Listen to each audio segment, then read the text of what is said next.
Samajwadi party के राष्ट्रीय अध्यक्ष अखिलेश यादव के निर्देशानुसार जनेश्वर मिश्रा की जन्म जयंती के अवसर पर समाजवादी पार्टी द्वारा साइकिल यात्रा जीवनी मंडी कार्यालय से होते हुए बेलागंज सत्ता बाजार सुभाष बाजार होते हुए बिजली घर तक जाकर विशाल यात्रा साइकिल यात्रा समाप्त हुई। यात्रा का शुभारंभ दयाराम प्रजापति पूर्व प्रदेश अध्यक्ष एवं MLC समाजवादी पार्टी ने किया। साइकिल यात्रा उस्मानाबाद के नेतृत्व में निकाली गई। यात्रा में शरीफ अनोखी, संजय सिंह, पंकज जैन, अनूप यादव, सिराज अब्बास, इदरीस अब्बास, मोनू बघेल, नसरुद्दीन अब्बास, पप्पू बेकरी वाले, इशाक अब्बास, असगर उस्मानी आदि लोग सम्मिलित रहे। समाजवादी पार्टी जिंदाबाद जिंदाबाद जिंदाबाद। समाजवादी पार्टी जिंदाबाद जिंदाबाद। समाजवादी पार्टी जिंदाबाद जिंदाबाद जिंदाबाद। अखिलेश यादव जिंदाबाद जिंदाबाद जिंदाबाद। अखिलेश यादव जिंदाबाद जिंदाबाद जिंदाबाद। उस्मानाबाद जिंदाबाद जिंदाबाद जिंदाबाद। अखिलेश यादव जिंदाबाद जिंदाबाद। अखिलेश भैया जिंदाबाद। हम तुम्हारे साथ हैं। समाजवादी पार्टी जिंदाबाद जिंदाबाद जिंदाबाद।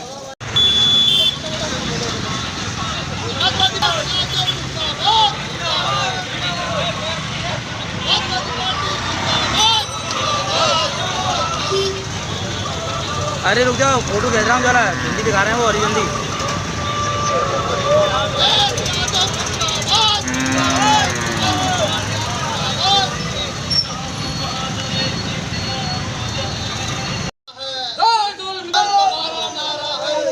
जुल्म की टक्कर में अखिलेश यादव जिंदाबाद जिंदाबाद जिंदाबाद। समाजवादी पार्टी जिंदाबाद जिंदाबाद जिंदाबाद। समाजवादी पार्टी जिंदाबाद जिंदाबाद जिंदाबाद। अखिलेश यादव जिंदाबाद जिंदाबाद। अभी तो नहीं अंगड़ाई है, अभी तो नहीं अंगड़ाई है। उस्मानाबाद जिंदाबाद जिंदाबाद जिंदाबाद। उस्मानाबाद जिंदाबाद जिंदाबाद जिंदाबाद। समाजवादी पार्टी जिंदाबाद जिंदाबाद।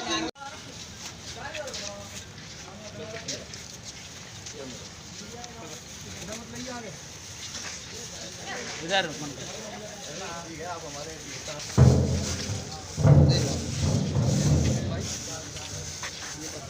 चालू है, लाल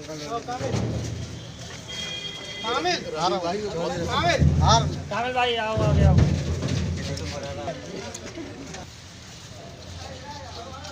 बहुत बढ़िया बोलते हैं पार्टी के लिए।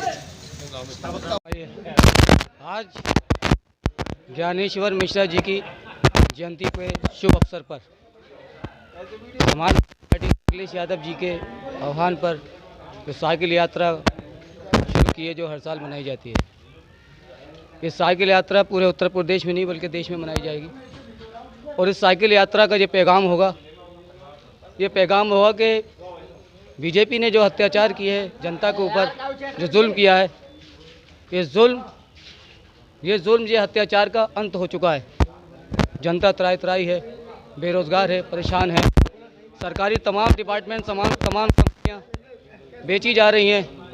सरकारी नौकरियां, जो पुराने सरकारी कर्मचारी थे, उनको हटाया जा रहा है। दलितों को, पिछड़ों को सताया जा रहा है, महिलाओं को सताया जा रहा है। इस जुल्म की अब इंतहा हो गई है, हद हो गई है। वक्त आ गया है, प्रदेश की जनता सही तरीके से अपने वोट देगी और पूरा यकीन है हमें कि 2022 में समाजवादी पार्टी की सरकार बनेगी।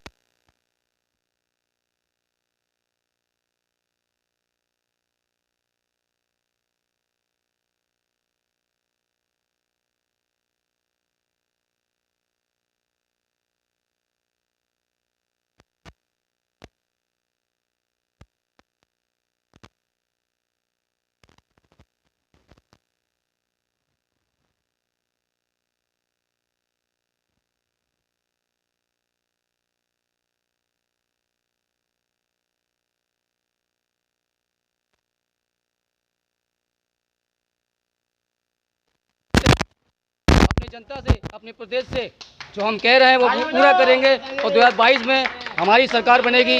जय हिंद, जय समाजवाद।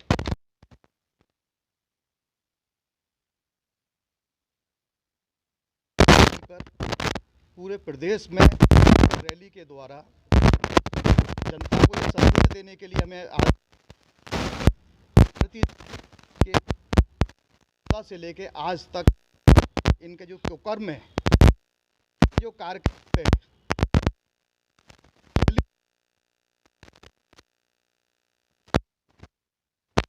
जनता को घर घर जा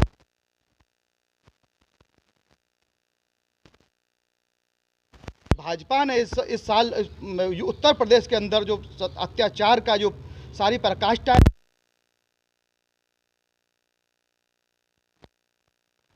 जनता पार्टी की सरकार में दलित परेशान, गरीब परेशान, सही बात है, गरीब परेशान है, मजदूर परेशान, व्यापारी पीड़ित है, व्यापारी फांसी लगाने को तैयार है, बेरोजगारों को रोजगार नहीं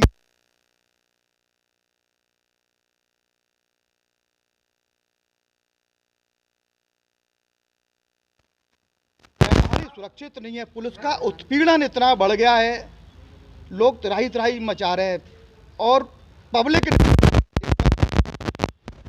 दृढ़ संकल्प 2022 में जो इलेक्शन होगा उसमें सरकार बनाने का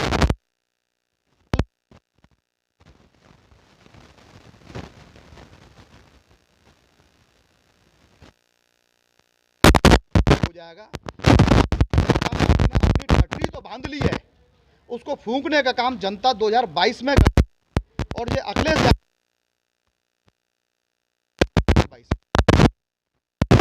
होती हैं वो चुनाव के वक्त ही मुस्लिम और ब्राह्मणों को क्यों याद करती हैं? नहीं, देखिए मैंने आपको बताया, हमने कभी मुस्लिम की बात नहीं की। हमारे यहाँ मुस्लिम भाईचारा है, हम सब एक हैं।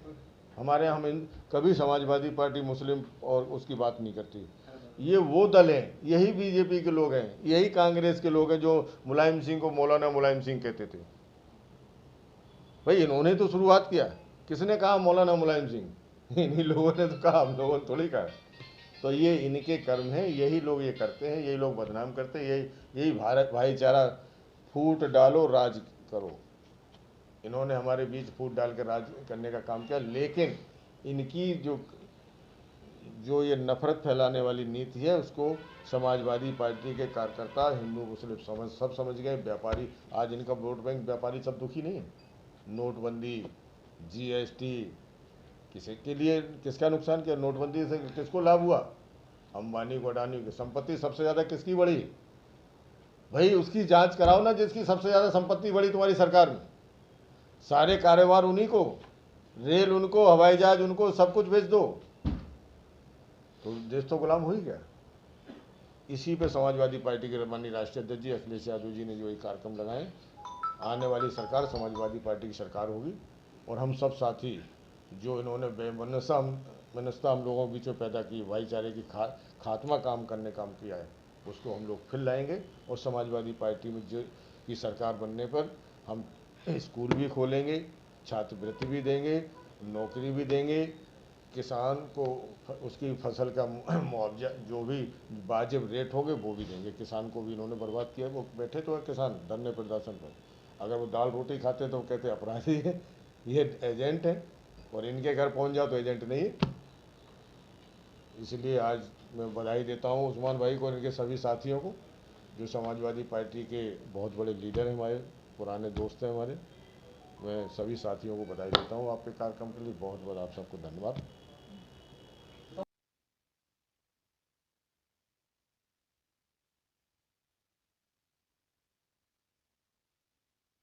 सरकार ने वो हालात पैदा कर दिए हैं जो हम गुलामी से बदतर जिंदगी जीने जा रहे हैं।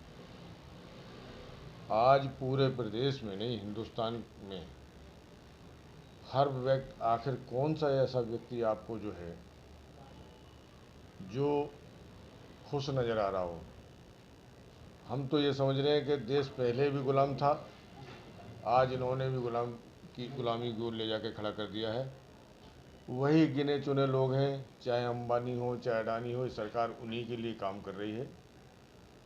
और मैं तो समझ रहा हूँ, नहीं सभी लोग, पूरे हिंदुस्तान के लोग समझ रहे हैं कि शायद पहले अंग्रेज़ों को सुपुर्द कर दी गई थी भारत की सत्ता, और इस बार अंबानी अडानी को माननीय मोदी जी ने सत्ता सौंप दी है। योगी जी का रहा। योगी जी का कार्यकाल ही अपने बहुत कई अरसों से सांसद हैं, लेकिन सरकार चलाने का इनको तरीका शायद नहीं मालूम। सरकार चलाना और सांसद रहना, पद पे रहना एक अलग विषय है। आज पूरे प्रदेश में सरकार की जिम्मेदारी बनती है कि सबको शिक्षा दे, सबकी व्यवस्था करे। न तो शिक्षा की व्यवस्था है, न स्वास्थ्य की व्यवस्था। आज बता दो कहाँ है कोरोना? जब समाजवादी पार्टी का कोई कार्यक्रम होता है तो कोरोना लागू हो जाता है, और जब बीजेपी का कोई कार्यक्रम होता है तो कोरोना नहीं होता है। आज पूरे प्रदेश, अभी चुनाव हुए हैं, प्रधानी के चुनाव हुए, समाजवादी पार्टी के सब लोग सब जगह विजयी हुई। बिलासपुर में बीडीसी के चुनाव हुए, समाजवादी पार्टी के प्रत्याशी जीते। जिला पंचायत के चुनाव हुए, समाजवादी पार्टी के प्रत्याशी जीते। लेकिन पहली बार ऐसा हुआ है कि इन्होंने कहीं नामांकन नहीं करने दिए, कहीं जबरन गोली चला के लोगों को डराने धमकाने का काम किया। इटावा में बड़पुरा की सीट पर बिलासपुर मुखी में डीएम एसएसपी के सामने गोली चली। वहाँ एसपी चिल्ला के कह रहे थे कि मुझे बीजेपी के जिलाध्यक्ष ने, विधायक ने और एक और भदौरिया है उसने थप्पड़ मारा, ये बम लेके आए। लेकिन दूसरे दिन बाबा जी उनको शाबाशी दे रहे कि हमारे कार्यकर्ताओं ने बहुत संघर्ष से बिलासपुर मुखी और जिला पंचायती जीती है। धन्य हो बाबा जी। लेकिन सच्चाई ये है कि बीजेपी के प्रति लोगों में नफरत पैदा हो गई। सर ये बताइए कि समाजवादी पार्टी जो है 2022 में क्या अपना वो लेकर चल रही है? देखिए, समाजवादी पार्टी उत्तर प्रदेश में 60% आबादी पिछड़ी जाति की है। सवर्ण जाति के लोग समाजवादी के पार्टी के साथ हैं। आज स्वर्गीय जनेश्वर मिश्र की, इसमें तो हम लोग साइकिल यात्रा पूरे उत्तर प्रदेश में चलेंगे। आज माननीय राष्ट्रीय अध्यक्ष जी भी लखनऊ में यात्रा में को हरी झंडी देंगे। पूरा उत्तर प्रदेश तरह तरह कर रहा है। हर वर्ग का व्यक्ति परेशान है। हर वर्ग के प्रति नफरत पैदा हो गई बीजेपी में। जब से बीजेपी हिंदुस्तान में आई है, प्रदेश में आई है, इन हिंदू मुस्लिम के बीच जो नफरत की खाई जो समाजवादी पार्टी के और ने बिल्कुल समाप्त कर दी थी, भाईचारा हो गया था। हम एक दूसरे के त्यौहार मनाते थे, ये होली मनाते थे हमारी, हम इनकी ईद मनाते थे, हम ईद में बकरीद बधाइयाँ देते थे। आज इतनी नफरत पैदा कर दी, इतना डर, इतना भय, इतना माहौल पैदा कर दिया है कि अगर बीजेपी में है तो कोई अपराधी नहीं है, समाजवादी पार्टी में है या किसी का समर्थक है तो अपराधी है। इसलिए आज पूरे उत्तर प्रदेश में जो साइकिल यात्रा निकाली जा रही है वो माननीय अखिलेश यादव जी के निर्देश पर समाजवादी पार्टी के सभी साथी इस गरीबी, आज जब से कोरोना लागू हुआ सारे कॉलेज बंद। क्यों बंद भाई? शराब के ठेके सब खुले। क्यों खुले ठेके? शराब के ठेके से सरकार चल रही। जिन मंत्रियों की कोई औकात नहीं, उन मंत्रियों की हैसियत बढ़ी है। और कॉलेज इसलिए बंद कि जब कॉलेज बंद होंगे, ये शिक्षित नहीं होंगे तो ये नौकरी मांगेंगे ही नहीं। एक नया फार्मूला ले आए, 2 बच्चे होंगे, अब उन्हीं को नौकरी मिलेगी, अब सारी सुविधाएं उन्हीं को मिलेगी।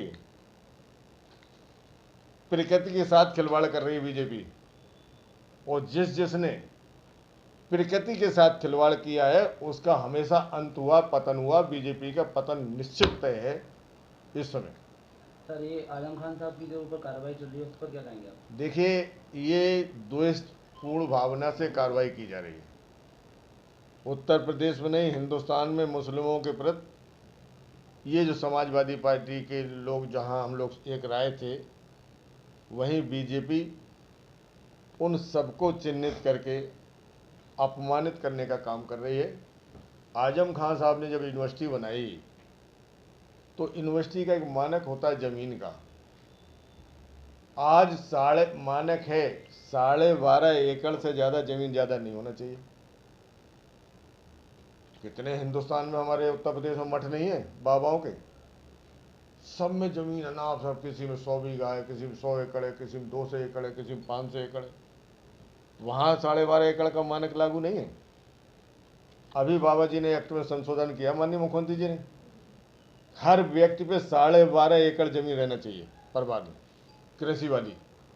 अगर 12.5 एकड़ से ज़्यादा है तो डीएम की परमिशन ले लो